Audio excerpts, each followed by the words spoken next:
In 327 BC, the Greek conqueror Alexander of Macedonia crossed the Hindu Kush, the great rampart of mountains, in his attempt to enter India.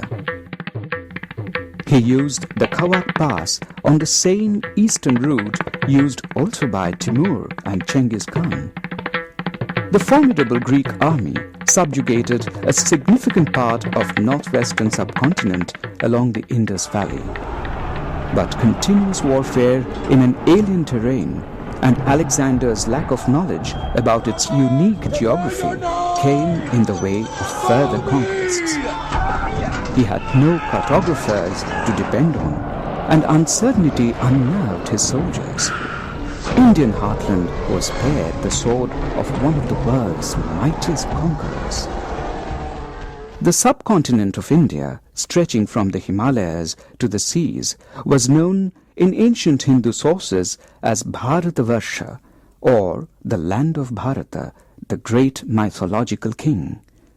The name India was applied to the country by the Greeks, a derivative of the word Hindu appearing in ancient Persian epigraphs.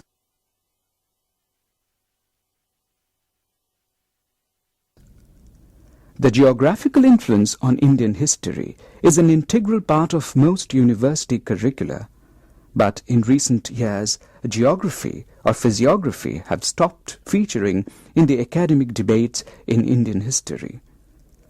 The neglect of geography is obvious in the works of modern historians and in methodologies that social scientists have used for studying the colonial period. When we talk about influence of physical factors, one school of thought would say that this is geographical determinism, which only emphasizes on the impact of physical factors on civilization, society, or cultural development.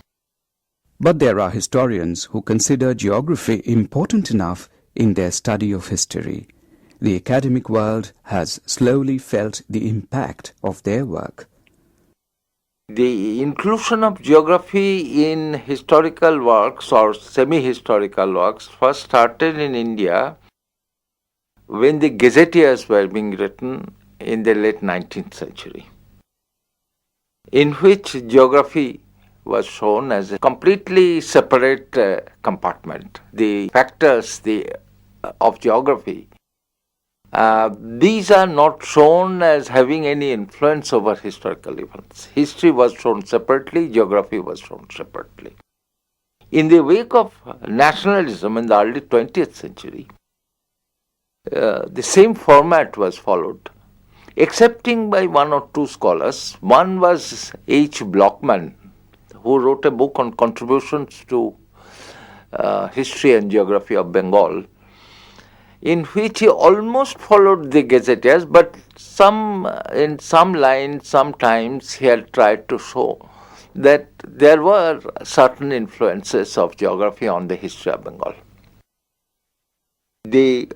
By that time, in France, the Annales school had started. The people who started the journal called Annales, Marc Bloch, Lucien Febvre, etc. And they had included not only geography, but physical geography, geology, sociology, etc., all included in history.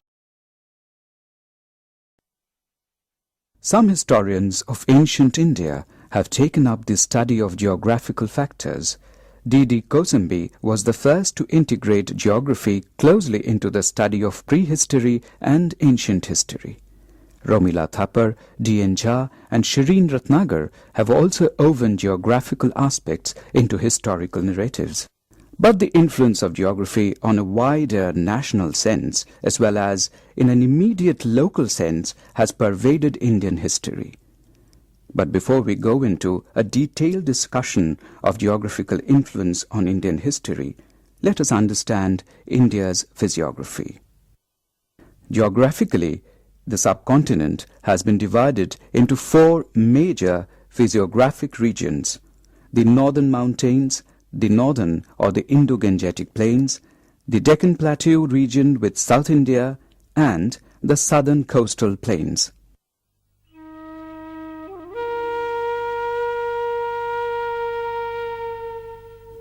The northern mountains include Hindu Kush, Suleiman and Kirthar range in the northwest and Himalayas in the north and northeast. The Himalayas, as viewed in this satellite picture, form an uninterrupted chain of mountains.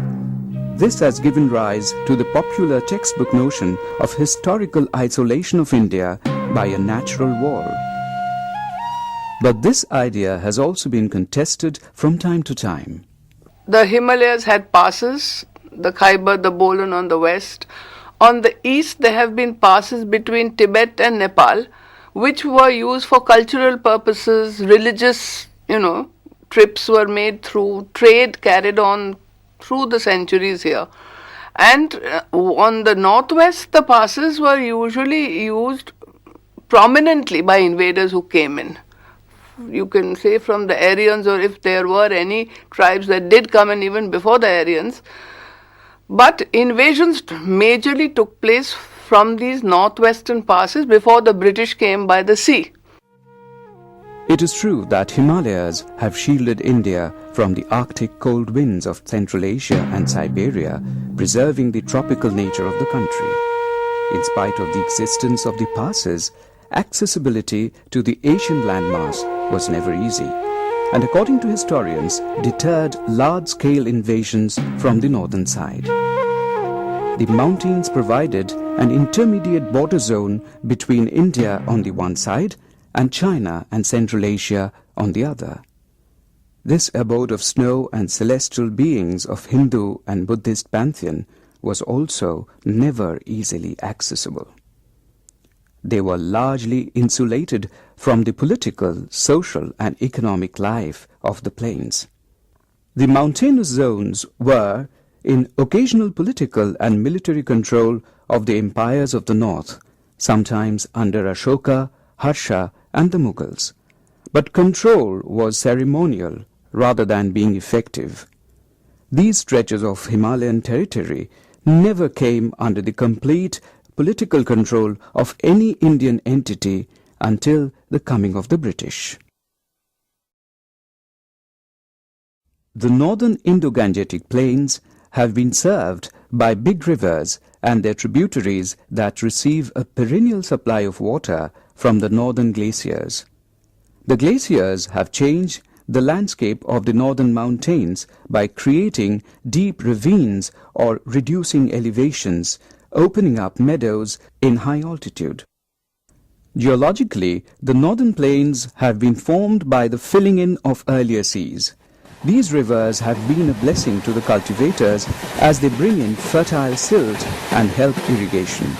But sometimes they wreak havoc by causing severe floods in the fertile Indo-Gangetic Plains. The earliest human settlements originated here as established by the discovery of Mohenjo-daro and Harappa. The Vedic culture that arrived with the Aryans also flourished in this region. The main rivers Indus and Ganga and their tributaries served as easy means of communication. They also became one of the main instruments of empire building by facilitating the transportation of armies. The topography of northern India was used effectively in battles, as we know from this instance from Mughal military history. Particularly, I recall one battle, the first battle of Panipat in 1526. A battle between Babur and Ibrahim Lodi. Ibrahim was Afghan. Now, in this battle at Panipat, Jodhanath Sarkar had shown that how Babur had marshaled his forces, assembled his forces. On his left was a dry Nala. On his right was the town of Panipat. And that left the Afghans to charge straight. And there he had massed his cannons which were being used for the first time. The rivers sometimes served as political and cultural boundaries. A prominent example was Orissa, that lay between the Mahanadi and the Godavari rivers. The history of urbanization of North India definitely had a strong connection with rivers. Pre-industrial towns were mostly situated on riverbanks like Hastinapur, Pataliputra and Prayag. Nowadays, a new kind of category that has come up, the history of urbanization. And scholars have tried to show that the towns in India were always on the banks of the rivers. It is, of course, not totally correct. There are certain towns which are not. For example, Vijayanagar, one of the largest towns in medieval India, was not on the bank of the Tungabhadra river. It was quite a distance. And it was in the midst of the Rocky Mountains. But by and general, the towns were there, and towns were located on the banks of the river, excepting, for example, in Delhi, on which Professor Athar Ali had written an excellent article. He had shown that the first Delhi of the Muslims, so to speak, was on the foot of the Aravalli Mountains because they needed protection. But then when the town began to grow, the Delhi had to be shifted because there was no water in the mountain. Only the rainwater that comes down. But it is too little and too less for the people, growing, burgeoning population. So therefore, the town began to move towards the Jamuna river, and it took them practically 3 centuries to come up there. And this travel of the city, due to the geographical factors, due to the influence of geography, had been shown very clearly by authors. Studies have shown the Gangetic Plains initially had dense forests. These were gradually cleared to make way for human habitation. The fact that Indus and Ganga plains were covered with monsoon forests finds support in the tigers and rhinoceros depicted on Harappan seals. These animals are now extinct from that region. When we hear of the Indus civilization, we know that it evolved around the river Indus basin, along the river Indus basin. And they were totally dependent on the river. As a matter of fact, they even had trade by river. We have Indus seals which have boats on them. So they flourished because of the river. And finally, this civilization, when you see the causes of its decay, you see it's a river. Because of the inundation in that time, even when Alexander came, 326 BC, the area was swampy, marshy, there was a lot of rain. It isn't the dry area that we see now. So it was very habitable and it was very inhospitable both. And it was this regular inundation of the Indus which finally decayed this civilization. They used to build embankments along the banks of the Indus by these burnt bricks for which they had to cut timber. And timber cutting meant deforestation. So the civilization died a natural death because of the Indus once again. The northern plains were not uniformly fertile. The third desert of Rajasthan and the semi-arid region surrounding it did not allow much cultivation. But slowly, like deserts elsewhere, caravan routes originated here and were used mainly for trade. Small centers emerged, and a few of them grew to be towns. Some of them also became agriculturally viable.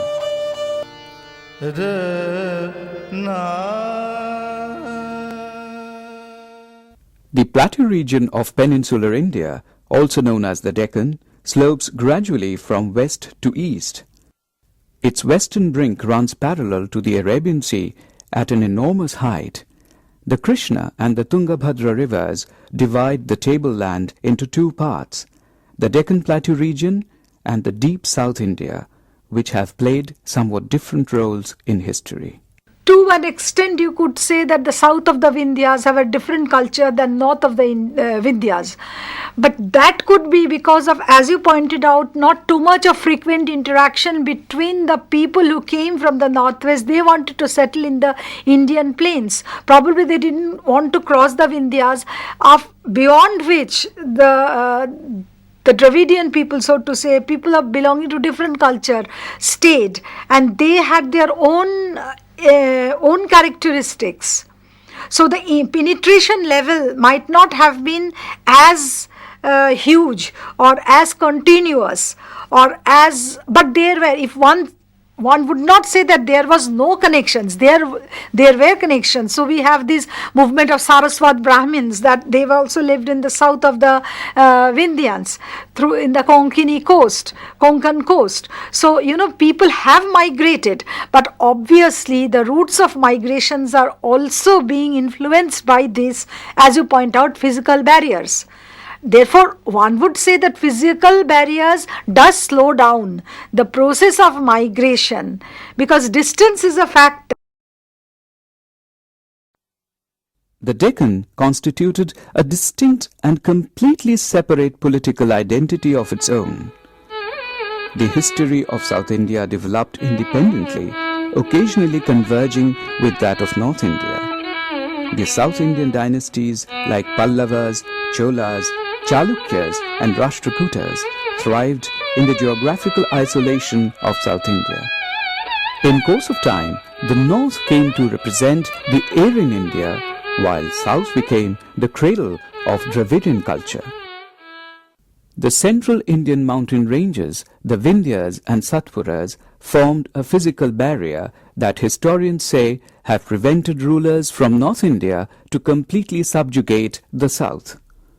Even if they conquered these lands, it was difficult for the northern rulers to hold on to them for a long time.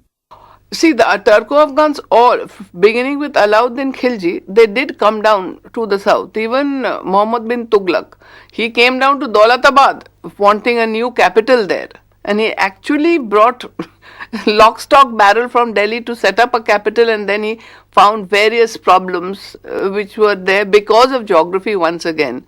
It was, Daulatabad was impregnable, surrounded by hills on all sides, so the Mongol invaders wouldn't reach the capital city. At the same time, it was not in the heart of India. So he had to go back. Administrative problems were there. The northern India was totally out of his hands. So Muhammad bin Tughlaq had to go back. Alauddin also conquered, but he did not rule over the Deccan. He made them his subsidiaries who paid him tributes annually, and a control, they would supply him with army or funds, but it was not assimilated as part of his direct empire. And Aurangzeb died, spending 25 years in the Deccan. Well, he just couldn't. He wanted to, bring the empire together, but he spent 25 years in the north, 25 years in the south, trying to subdue the Deccan sultanates. Bijapur, Golconda, Ahmednagar. And he couldn't manage because he stayed put here, and the north got neglected. Then there were the northwestern tribes which started giving him, the Afridis and the Yusuf Zahis. These tribes were very turbulent. So, again, geography. Conducting warfare in the Deccan was never easy for the North Indian kings, as was demonstrated by the Marathas to their Mughal adversaries. Actually, the Marathas had used some kind of a different kind of a tactic, the guerrilla tactic, a hit and run. And there they used the geography very well. They did not have a kind of a siege train or the four van and so on and so forth. The set type piece of the Mughal army. It's very small, very light. They didn't even take their food there. And they used to go and hit and run, plunder and come back. And this they could do very easily because of the kind of a geography, physical geography that is there.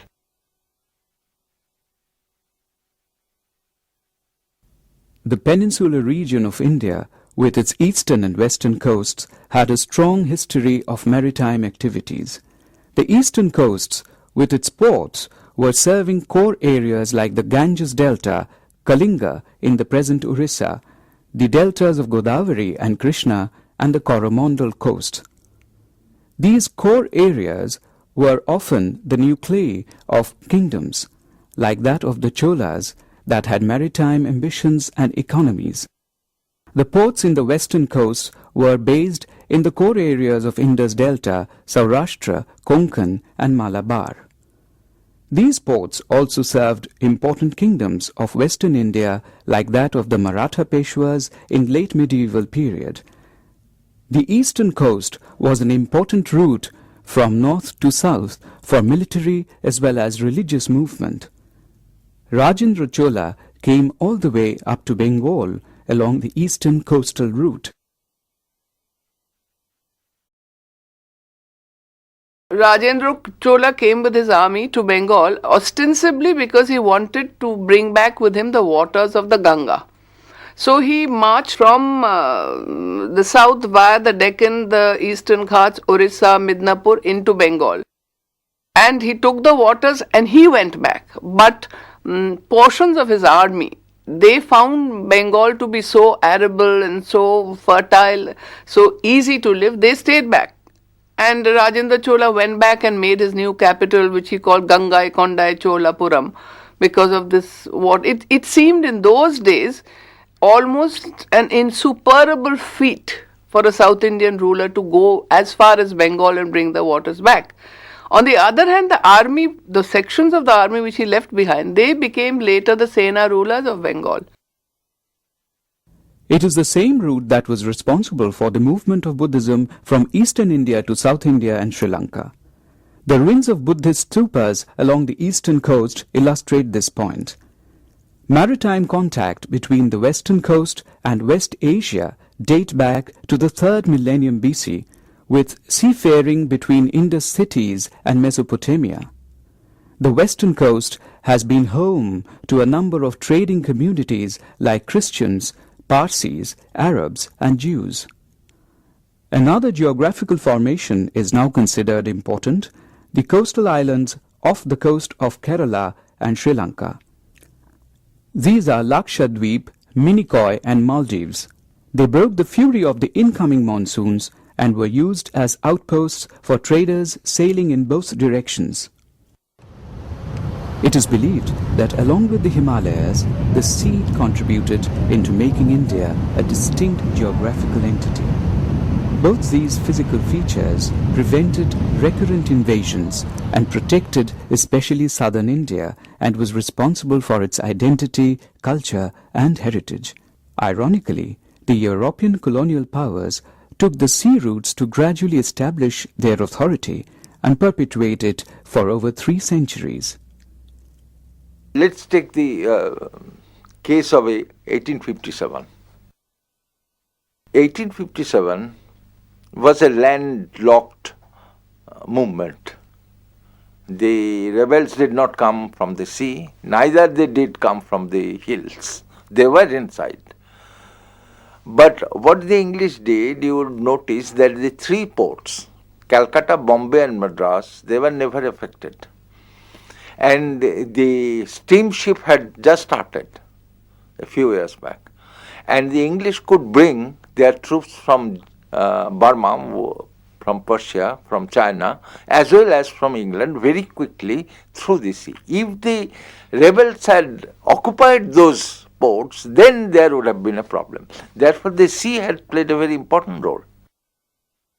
Delving into the history of India, one realizes the impact geography has had on it down the ages.